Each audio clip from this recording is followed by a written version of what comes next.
Tilov serialının son səhnəsi bir çox insanı sarsıtdı. Psixoloji cəhətdən ən ağır tərəf Nigarın yaşadığı travmalar və bu travmalar qarşısında ailə dinamikasının zəifliyi idi. Biz serialda 12 yaşlı bir qızın cinsi zorakılığa, təcavüzə məruz qaldığını görürük. Nigarın bu hadisəni yaşamamışdan əvvəlcə də təhlükəsiz bir ev anlayışı yox idi. Atası ailəsini tərk edib getmiş, anası isə qısa müddətli, qeyri-stabil münasibətlər yaşayan və təbii ki, buna paralel olaraq fiziki və psixoloji zorakılıq göstərən etinasız və istismarcı bir valideyn idi. Ən kritik nöqtə isə budur ki, Nigar başına gələnləri anasına danışmağa çalışdıqda, anası onu dinləmək və onu qorumaq əvəzinə öz şəxsi münasibətini itirməkdən qorxduğu üçün Nigardan başına gələn hadisəni heç kimə danışmamağını istəyir. Biz psixoloji araşdırmalara görə bilirik ki, insan qaynaqlı travmalar, təcavüz, terror kimi insan psixikasında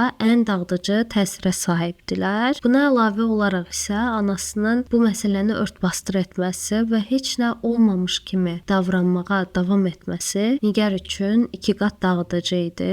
Valideyn öz qoruyucu funksiyasını yerinə yetirmədikdə uşağın zehnindəki güvən sistemi parçalanmağa başlayır və tədricən onun zehnində belə inanclar formalaşır. Mənim sözüm dəyərsizdir, məni heç kim qorumaz, insanlar güvənilməzdilər, dünya təhlükəli və güvənilməz bir yerdir. Ən əsası isə günah məndədir düşüncəsi